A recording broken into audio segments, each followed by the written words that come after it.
This is the Reds Postcast, your instant game reaction for the Cincinnati Reds. Part of the Locked On Podcast Network, your team every day. We did it again. Another sweep, fifth time this year. And welcome to another edition of the Postcast, brought to you by Locked On Reds and the Locked On Podcast Network. My name is Tim Daniel. I'm a lifelong Cincinnati Reds fan. I've been podcasting about this team for 5 years at publications such as Late Night Reds and The Riverfront. And I want to thank you all for spending some time with me on your rainy Sunday afternoon as we discuss the Cincinnati Reds pulling off this sweep over the Tampa Bay Rays with a 2-1 matinee victory today at Great American Ballpark. If you were just checking me out for the first time, welcome. We are so glad to have you here. Please be sure to hit that notification button so you can not only get my show after each and every Reds game here on YouTube, but you can get Jeff and Steve Monday through Friday on Locked On Reds. If you cannot join us here on YouTube after the games, please be sure to subscribe to us on your podcast app of choice. We're on each and every single one of them. Today's episode is brought to you by Monarch Money. Take control of your finances with Monarch Money. Use code LOCKEDONMLB at monarchmoney.com for 50% off your first year. On today's show, Brady Singer totally redeems himself after that last start in Washington with an unbelievable 7 1/3 today. We're going to dive into that. We're going to talk about an early offense being enough today because the Reds only scored 2 runs today. They happened to score in the first inning, and it was a tough day for the offense, but they still found a way to win. And we're going to talk about just gaining momentum as we're in this thing. We're scoreboard watching right now, and Reds fans are having a lot of fun. And of course, I'm going to hear from you, my everydayers, to get your thoughts on the game as well. It's going to be a fun one. Let's get to it. This is what you'll be talking about. So if you remember what I closed out last night, I said, I think the Reds are really going to need a big day from Brady Singer. And obviously I knew Brady Singer wanted to kind of get back after that start in Washington where he was not himself. You know, he had that stinker in Houston earlier in the year, pitched really well after that.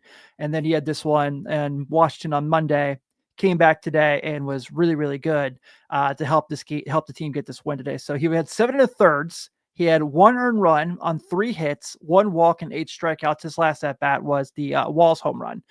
So that was just what the Reds really needed. And if you're the bullpen right now, you're feeling really good because in the last 4 games, which mind you, the Reds have won the last 4 games, you haven't had to go a whole lot. So if you look at today, Tony Santillan comes in to get the last 2 outs in the 8th. Pagan gets the 9th. Yesterday, they each throw an inning. Santillan, Ashcraft, and Pagan. Shocking. Tony Santillan pitched again. I know. And then on Friday, you had it where it was a little more. Lyon Richardson threw an inning. Ashcraft threw an inning. And then, of course, you had the Nick Lodolo game on Thursday where he had a complete game shutout. So what you got from that was just kind of the day for the bullpen to finally kind of and relax and enjoy yourselves and watch the show. And you did have to go in there a little bit, but then you didn't really have to kind of do too much. You didn't have too much stress in your body. So to have Brady Singer kind of have that day and be like, look, bullpen, last game was on me. You guys had to cover a lot of ground. I got your back today. That's just excellent from him. And that's just really, really good baseball for him. I mean, he brought his ERA down 0.28 today. So obviously needed that. I know that that's not the be all end all, but as a back end of the rotation guy, he's pretty good. He's really solid. And right now they're 2 games up on the Cardinals at the moment of us recording this. So that's huge as well in the Central. I mean, and then let me see what the wild card looks like right now. As we are speaking, they're a half game behind the Padres, who have not played yet today. So we're going to be watching that as well to see what they do. Or are they playing right now? Bear with me just a second while I scan through the scores. I should know this because Carlos Guevara is on. Man, the Padres are up 8-2 on the Cardinals. The stupid Cardinals. We can't count on them for anything now, can we? As today, right now, they're down 6 runs at home to the San Diego Padres. I think the Cardinals should just sell. Just stop being annoying and stop having a good series with the Reds. But with that in mind, let's get back to the more important stuff. And that's Singer just kind of finding a way to put that game behind him, put the team on his back because the offense wasn't rolling, and just take care of it all. Hat tip to him. Excellent day for him and a great day for the Reds all around. We'll follow up real quick. I think Tony Santillan, like I said, not too much stress considering he's a guy who throws every day, it feels like. Tony Santillan and Tim Daniel in the postcast. You can count on those things every single day, right?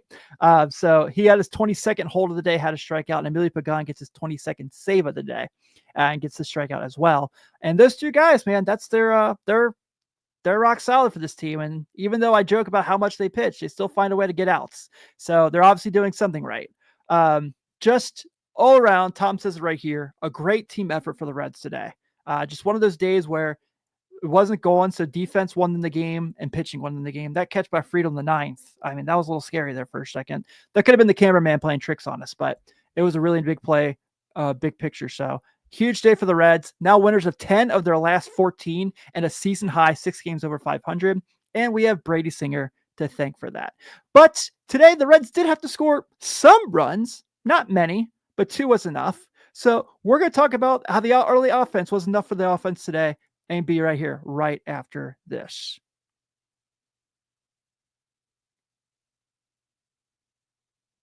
Where did my Monarch money go? There it is. Okay. Well, we're off to a good start there as well. Ever wish managing your funds felt easier? With Monarch Money, it can. Whether you're growing your savings or planning a big purchase, Monarch Money puts you in the driver's seat. It's like having your own personal CFO, giving you full visibility and control over your finances.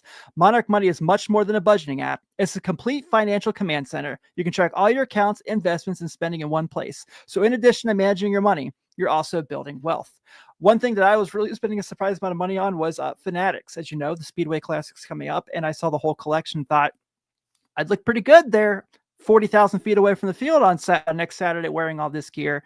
But I stopped myself. I limited myself to just ordering the hat. I should have it by the time we leave. And I think that was enough for me because Monarch Money said, I don't think so, buddy. Take control of your finances with Monarch Money. Use code LOCKEDONMLB at monarchmoney.com for 50% off your first order. That's monarchmoney.com, code LOCKEDONMLB for half off your first year. This episode is also brought to you by Gameday Hue, and so is this hat I'm wearing. For Reds fans like me, this one hits the mark. Gameday Hue makes clean, no-logo gear with team-inspired colorways for every pro and college fan base. It's all about letting your colors speak for you. No giant logos, just smart, versatile that works on game day and on the course or anywhere in between. I've been rocking this hat a lot of late. As you can see, it goes really well with my Reds gear. T colors are perfect. It's perfect for me, and I can wear it anywhere, whether I'm running errands, going to the library with my daughter, or the occasional time that I go to Topgolf and swing some golf clubs, which is very few and far between. When I do go to Topgolf, though, I have the split shades gloves made for the golf course on the perfect gift for everyone who has everything. Right now, you can get 15% off with code MLB15 at GamedayHue.com. That's GamedayHue.com. The code even stacks on bundle deals, so now's the time to load up. Let your colors talk because colors speak louder than words. That's GamedayHue.com, code MLB15.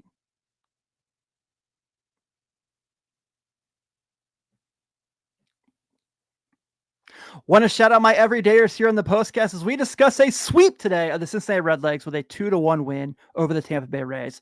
If you are just joining us for the first time and you want to become an everydayer, you can hit that notification button here on YouTube. I'm here about 15 to 20 minutes after each and every Reds game at the most. Unless I'm at the game, then it's probably about 45 minutes to an hour. If you are just checking, if also you can get Jeff Carr and Stephen Offenbaker Monday through Friday on Locked On Reds if you subscribe as well. And we may or may not, we probably will, have a nice trade deadline special episode later in the week. Stay tuned for more details on that. I will be hanging out with the guys, which is always an absolute pleasure. Let's talk about the turning point in today's game. Time to reveal where the game was won or lost. It's the turning point. Elly De La Cruz had a double play on Chandler Simpson today that was humongous. He was playing the ball perfectly and was right there, was right on top of second base. Ball got hit right to him, and he doubled up Chandler Simpson. Those who don't know, Chandler Simpson is a guy who's very difficult to double up. He is extremely fast.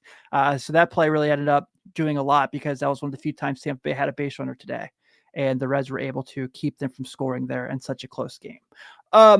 So like I said, there wasn't a whole lot of offense in this game. I mean, combined between both teams, there's 8 hits and 3 runs. So that tells you everything you know about how good Brady Singer and Shane Baz were today. Even though Shane Baz, I don't know if he's like paying tribute to Hulk Hogan, but I'm not a fan of the blonde goatee, man. It doesn't look good on you, my guy. But the Reds, I mean, it was not a great offense day, right? Elly De La Cruz had 3 strikeouts, and we haven't seen him have a day like that in a really long time where it goes 0 for 4 with 3 strikeouts. It's very rare we have days anymore where Elly De La Cruz doesn't get on base. and they still found a way to stretch them, get some plays in there as well. So TJ Friedel starts the game getting on base. Matt McLain follows it up. Ellie strikes out.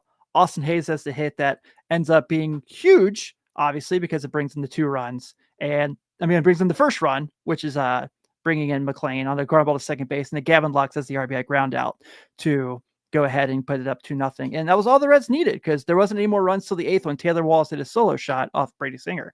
So just a day where the Reds just scratched off what they could. You got to give Shane Bass credit, because he was really good today. Hat tip to him for how well he pitched, and the Reds still found a way to take this one from them. I mean, it's humongous. I mean, if you look at lately, just look at last night, for example. Last night, the Reds walked 8 times in that game and just found a way to get some free extra runs. Today, only 2 walks. Today, and they only got, like I said, 5 hits today. So no one had a multiple hit game. Friedel had a hit. McLain had a hit. Austin Hayes had that hit. Gavin Lux had a hit later. And Noelvi Marte had a hit. So that was the only thing that really kind of jumped out, is that the offense was kind of few and far between, but they still found a way to scratch this one off. So good for them. I really like to see them get this one, put it away there for their 5th sweep of the season, especially because we know who's coming into town tomorrow. I mean, that's not going to be an easy series, though. Game 1. If you're like a fan of young pitching, game 1 is the game you got to watch if you're going to watch any of the 3, which you guys are everydayers. I know you're watching all 3 because you come talk to me about it, and it's a pleasure to do that with you all. So huge first inning leads to a big win. The Reds weren't able to scratch anything, kind of get anything going. At one point, I think they had 15, 16 guys get out in a row. But the good thing is, while they were having those issues, Tampa Bay was having those issues as well. So huge day for the Reds to get that one, even though in the most difficult of circumstances. And I think we know the obvious here, but we're going to get to our Locked On Player of the Game. This is the Locked On Player of the Game. It's obviously Brady Singer for his excellent performance today at 7 1/3 innings of 1 earned run on 3 hits, 8 strikeouts, 1 walk, and just the solo shot he gave up to Walls.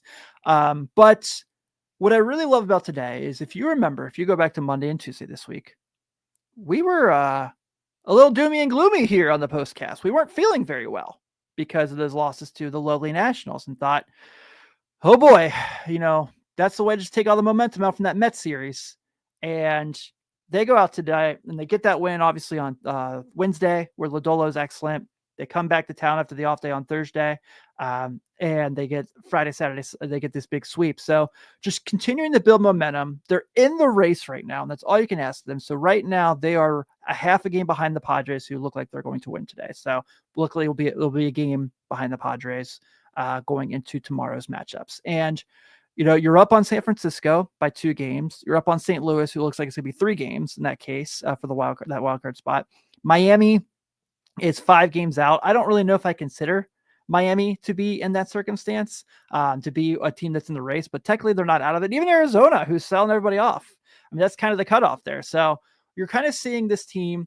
And I just saw someone say something about John Sadik that wasn't polite, and I will not accept any of those conversations. John is my friend, and a guy I have all the respect in the world for, so we will not be doing any of that here today. Thank you. Have a wonderful day. But with that being said, 4 wins in a row, 7 of the last 10, 10 of the last 14, 6 games over 500 for the first time on the year, and that is fantastic. So if the Reds can keep this going, obviously it's going to be really hard these next couple days. You'll feel really good about where they are. But today, we'll enjoy this win. Maybe we'll have a cold one to end our Sunday scaries and get ready for a really fun matchup here as well. And as Josh says it here in the chat, we have the Padres playing the Mets next. So that's a series we're definitely going to be keeping an eye on both teams as well. But with that in mind, the Cincinnati Reds do go ahead and take care of business today with a 2-1 win over the Tampa Bay Rays.